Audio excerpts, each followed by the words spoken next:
Welcome to the Red Letters Podcast. In this podcast, we will explore topics that can be life transforming while delivering a message of hope.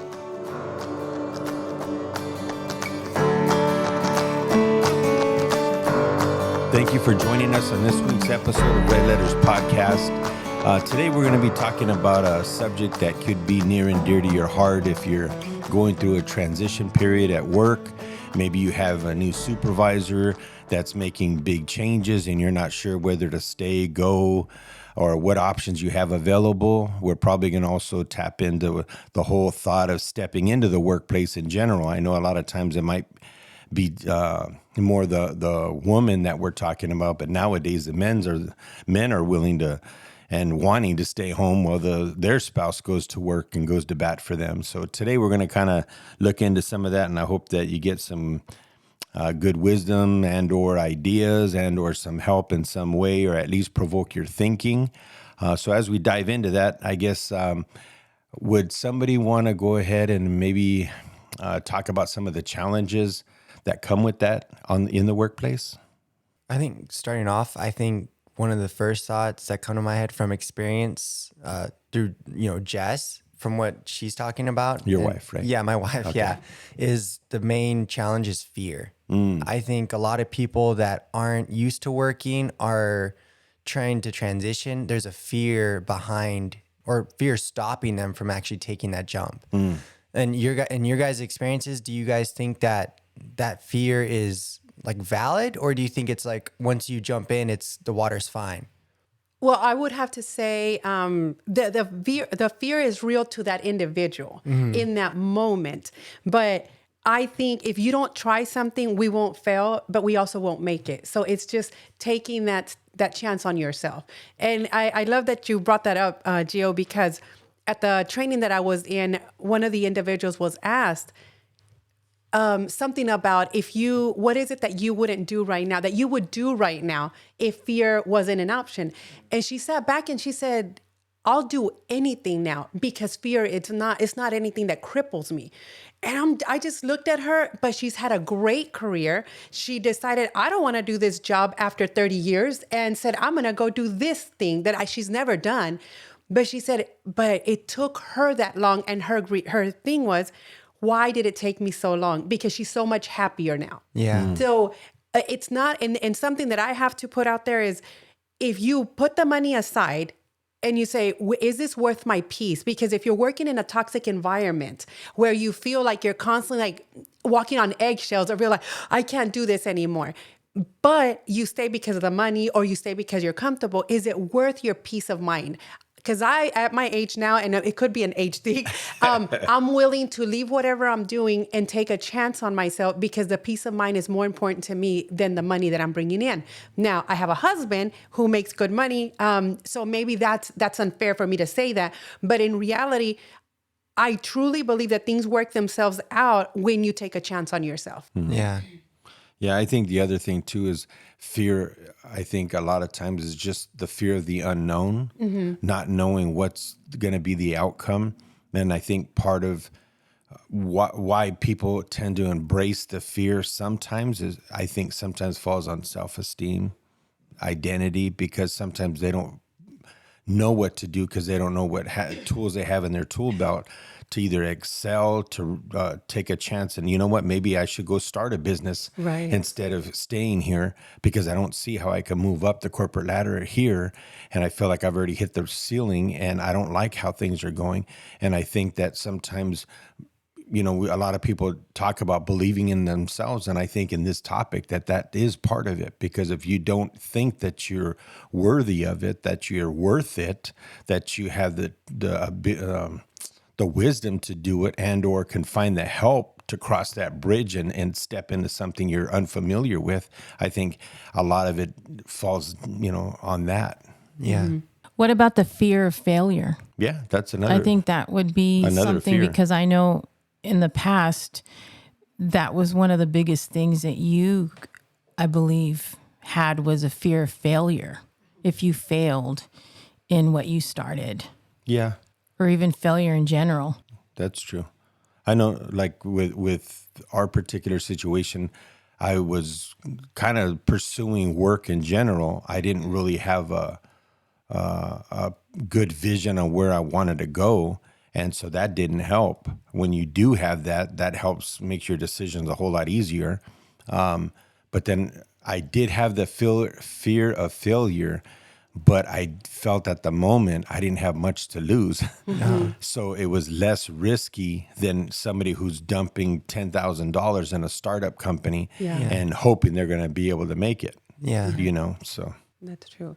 And then sometimes it's not so much fear, team. I think it's also we get comfortable. Yeah, we get that's a good so one. comfortable, and we tend to be okay with the way the boss talks down to us. We tend to be okay with seeing others getting promoted, and we're just comfortable there. And of course, it's because of the fear that we become comfortable, and then it's because of the fear that we don't leave. But it's more than anything, I think I got comfortable here because I know how to do everything. I know everyone comes to me. Like, I know this job. Starting something new means I'm going to have to exert more effort into learning something. And am I ready for that? So I think that's something that paralyzes a lot of people. But what I would say to any listener right now, if you're in that transition phase where you're debating, do I go back to school? But if I don't, what about this? Put yourself, how does your life look 5 years down the road? How does it look 5 years down the road? Are you still going to be at this job where you're miserable, at this job where you're not getting any recognition, or wherever you're at, whatever situation, relationship you're in? Are you still going to be there in 5 years, and are you still going to be feeling the way you're feeling? I've had the great opportunity to work with people who have been at the job for 20 years, 30 years, 10 years. And the one thing that always shocks me is when I hear them say, I can't believe I stayed here that long. And for me, it saddens me because I'm like, what happened? Like, why didn't you leave? It's like, why leave? I already knew how to do everything.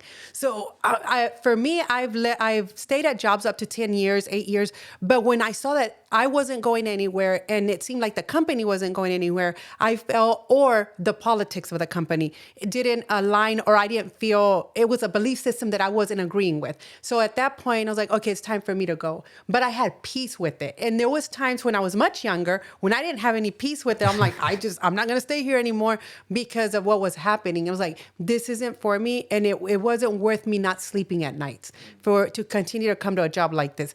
So I had to make those decisions. And even though I failed, because I failed many times, Ida, it was in those moments that I got to learn the most. So I really think that, what does your life look 5 years down the road? Are you still going to be here? Are you still going to be feeling the way you're feeling? Because we can do that. We can imagine like 5 years out, like, what am I going to do? Am I going to still be here? And then decide, go from there. Yeah. I think that's a plan. And I think it depends on your economic situation, because if somebody wants to go to school, but they don't have the means to cover their rent or their living situation, what do you do in that situation? You know what I mean? Especially where we live right now in California, where everything is just outrageously expensive. Yes. And it's really difficult to even pursue an education unless you have, you're married and your spouse is bringing in the income to give you that liberty, either or, to go and do that, to pursue that. The other method would be is starting your own business, and going with that, and then maybe going to school at night. But just thinking about all of that I think that has an effect on too, if, because some people have a desire to pursue something, but they either don't have the finances, or two, there's just no way, they don't have the means to do it. And what do you do in a situation like that? Yeah, I was gonna ask that, like, for the people that don't have the liberty, like where, like, say, like the man or wife of the house, they have the main source of income, but they're miserable. What would you guys say to that? Because I've never been in that situation, luckily, but I know there are people probably listening. If he or she is miserable, we are all miserable. So something that I also heard a long time ago, this was before I went to school. I was actually teaching a class, and one of the girls was offered. I had the pleasure of being a counselor for women of domestic violence, and it was brought up like, you girls can go to school, this and that. And one of the girls said, yeah, right, I'm going to go back to school and then owe all this money back to the government because I went to school, pay all this money back. I'm not going to be in debt for no one. And that was my mindset because at the time I had only gotten a certificate. I hadn't gone back to school. And I said, well, there's financial aid, because the other counselor that was there, she said, there's financial aid. There's this. If you live in America, you have all these benefits. And I was like, well, I didn't know anything about those types of benefits. So then I explored it. And I was like, well, I will have financial debt at the end, but I will be set up to have a job and have opportunities open up to me because of that. And eventually I'll get that paid off. But if I'm smart and I can work, get their scholarships and anything else that they offer, and I do the work, I think I'm going to be okay. So, but it's a choice that we have. And it's like, okay, first I'm going to look into everything financial. Like, how does financial aid work? How do I go about doing this? Because I do believe that if we're in an economic situation, we're going to close those doors off to ourselves because I can't afford it. Yeah. But is it worth, once again, that peace of mind that you don't have because you're going to stay in a place where you're miserable or you're not moving forward up in life? Like, well, here's another thought. Yes. Because I've actually talked to certain people, and even actually, I mean, people that I've known, even friends, close friends that have gone to college and have gotten their master's, and so forth in, let's say, a certain career, but then they end up not pursuing that career. Right. So all those years of education and debt. Yes. And now they're stuck in a place where they can't even find a job. And I see that a lot.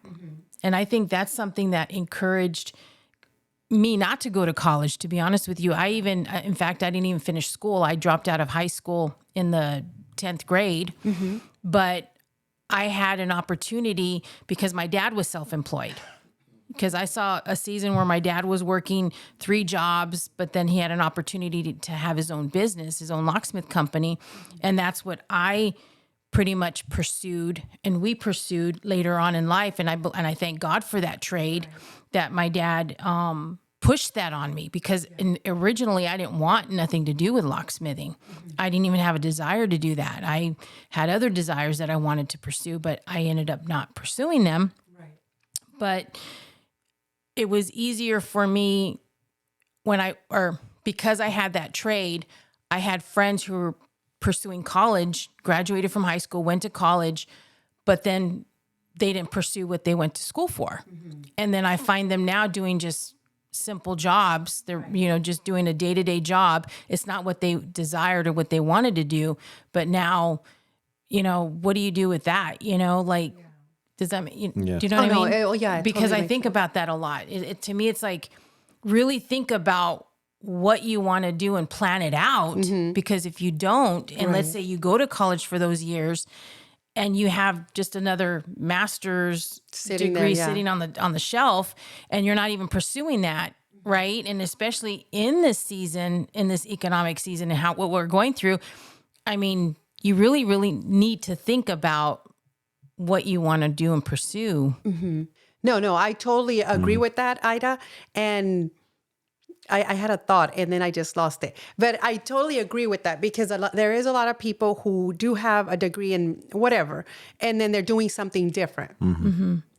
But for me, this is just me personally speaking, at the place that I'm at in my life, there's not too many doors open up for me without a degree.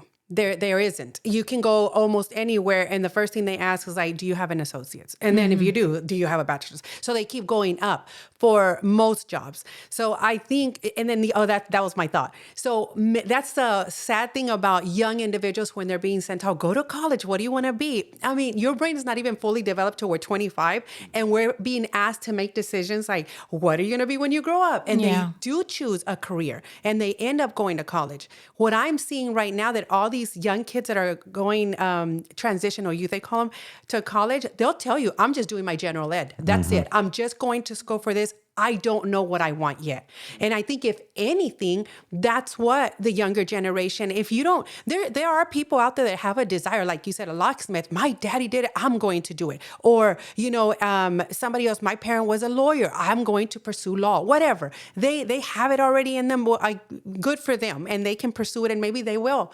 But for those that aren't sure and they're just being pushed either by their parent or because of the situation they're in, I would say do the general ed. Like, just get the general out of the way, and then maybe in that journey you will find your way. What is it that's your passion? Yeah. Something that we're not really talking about is seek God. I think if we start seeking God, seeking Holy Spirit, it's like He'll tell you where you're supposed to be. I truly believe it's like, maybe we don't, because you'll hear this a lot too, like these young kids that are doing what is it, where they do everything online?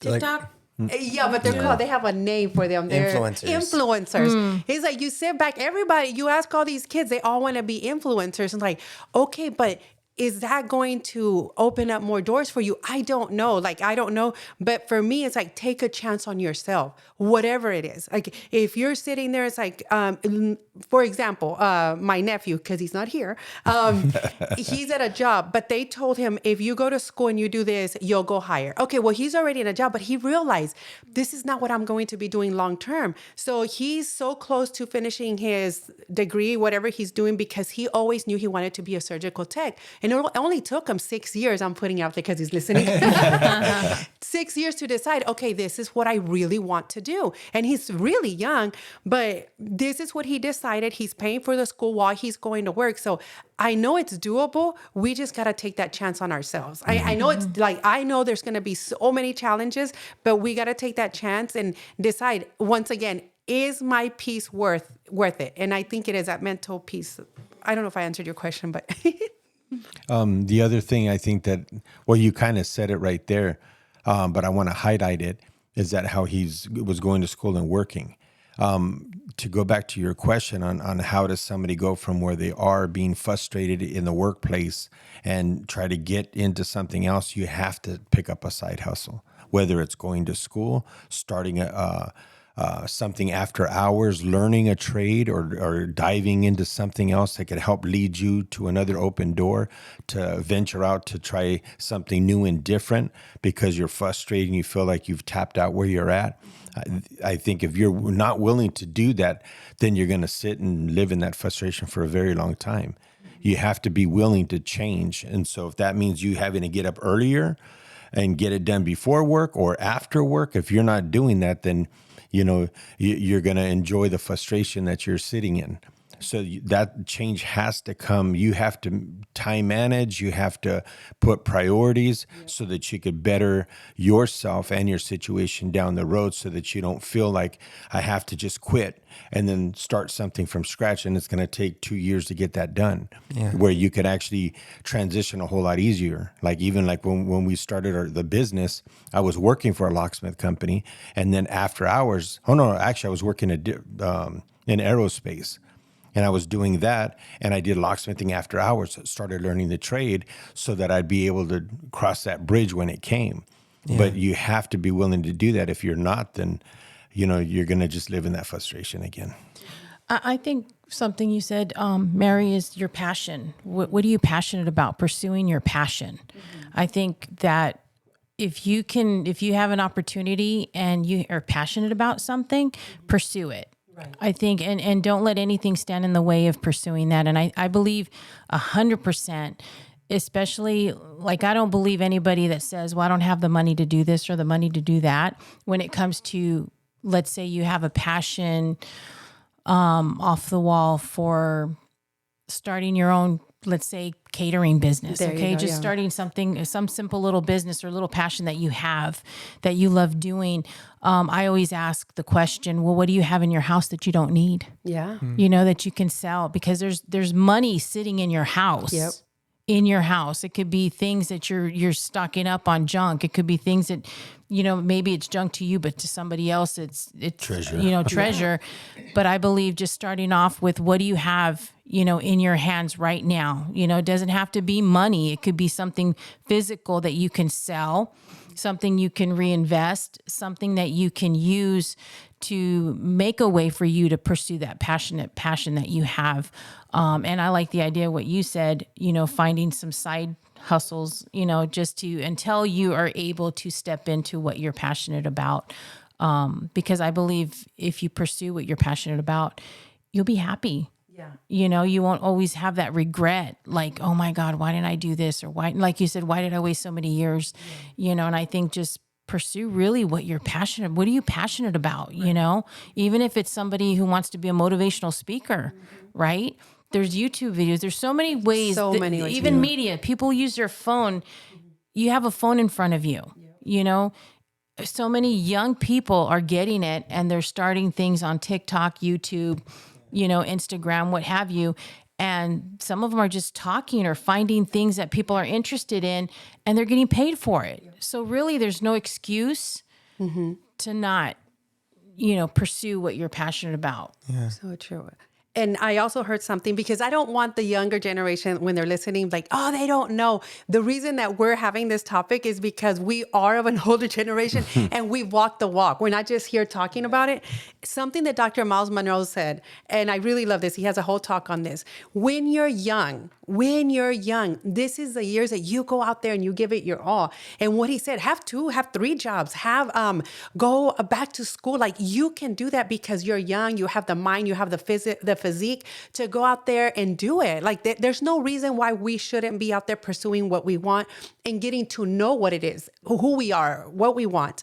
I remember telling a friend this, because if some of you may know and some of you may not. My husband and I we didn't have a really great relationship.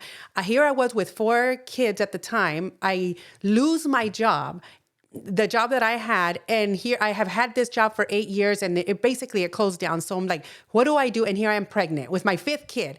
And I'm like, what am I supposed to do? And I don't know what told me, go back to school. And I was like, okay, I've always wanted to do this. So I go back to school. Then I get a job, like right there at the same time. They sign up for school. Here I am having a baby already. And so I get a full-time job while also raising 5 kids, while I'm not having that support from, that loving husband that I now have, but wasn't there back then. So it was the hardest thing, the most challenging thing in the world. I had teenagers by this time. So the teenagers were helping with the smaller kids while I was going to school at night and working a full-time job during the day. I was much younger then, but I did that for 8 years because I wanted to be a role model for my children, for them not to think that they were ever going to be stuck. I missed out a lot, but the end game was they all decided, okay, that's what we have to do. You don't have an excuse to sit around and say, well, I'm tired. Dr. Miles Monroe said it, like, we were really young and we have the stamina to keep going and doing, pursue what it is that we want. So then later on in life, where we're not that healthy or that, we have all that energy, we can be doing the passion, those things that we really truly wanted. Yeah. So I think too, like, it goes back to like what you were saying, Dad, about there's like time management. And I think a lot of like my generation, I think a lot of it stems from we're too distracted. Like we fill our time with so much other stuff that's not important. I get the part where, finances, like selling stuff, but like if you just manage your time, there's always a way to pursue. You'll make time for what you believe in. I think you wrote that quote in the Bible once. But I believe that distractions are a big part in what's holding us back.